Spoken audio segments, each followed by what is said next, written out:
কিন্তু বহিষ্কৃত, চাপ আসবে কোথা থেকে? তারপরেও ধরেন এই যে এরপরে চাপ আসলে তো এটা ফৌজদারি অপরাধ। আপনি যেটা বলছেন, আপনি কি বলছেন আমি বুঝতে পারছি না। কারণ আমি তো হ্যাঁ, বহিষ্কৃত। বহিষ্কৃতের উপর তো চাপ আসতে পারে এটা না। হচ্ছে যে আপনার কি করবে? পত্রিকায় আমাকে কি করবে দল? হ্যাঁ, কিছু করার নাই তো। আমি তো আর দলের না। না, আপনি আমি তো এখন দলের না তো এখন আর। কিভাবে নেগোসিয়েশন করবে?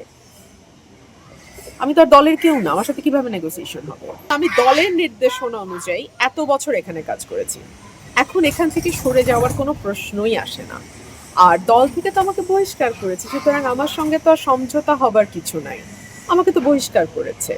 আর একটা কথা, জোটে যারা প্রার্থী আছেন তাদের প্রতি আমি পূর্ণ সম্মান রেখে বলছি, একটা এলাকায় একজন কর্মী, দলের একজন কর্মী বছরের পর বছর কাজ করে, পরিশ্রম করে, নেতা কর্মীদেরকে আগলে রাখে, নেতা কর্মীদের সুখ দুঃখে পাশে থাকে।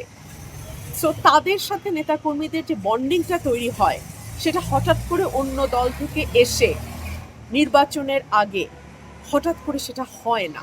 এটা মেনেই আসলে জোটের প্রার্থীদের নির্বাচন করতে হবে। ভোটারদের গায়ে তো আর লেখা নাই কে কোন দলের কর্মী। আমি সাধারণ ভোটারদের অভূতপূর্ব সাড়া পাচ্ছি। তবে হ্যাঁ, আমার কোনো কোনো কর্মী এসে আমাকে বলছে যে ফোন আসছে বা কিছু কিছু জায়গায় হয়তো বলা হচ্ছে যে আমার কাজ করলে মামলা দেয়া হবে, এরকম কথাবার্তা। তবে আমি সেগুলো খুব একটা আমলেও নিচ্ছি না। আমি বলেছি যে এরকম যদি কিছু হয়ে থাকে, আমরা নির্বাচন আরো সামনে যখন ঘনিয়ে আসবে তখন বিষয়গুলো আরো স্পষ্ট হবে। কিছু অতি উৎসাহী লোয়ার টায়ারের কর্মী তো থাকেই দলে, প্রত্যেক দলেই থাকে। তারা তাদের ব্যক্তিগত উৎসাহে হয়তো আমার নেতা কর্মীদেরকে ফোন টোন দিচ্ছে, বাট আমি দলের বৃহৎ অংশ বা কেন্দ্রকে একদমই এই জন্য দায়ী করব না। আমি বিশ্বাস করি মানুষ রাজনীতি করেই মানুষের জন্য। মানুষ যদি কোনো নেতার পাশে বা ব্যক্তির পাশে থাকে, তাকে পরাজিত করা খুব কঠিন। আমার এই আসনটি ৭৩ সাল থেকে আমাদের পরিবারের সঙ্গে ওতপ্রোতভাবে জড়িত।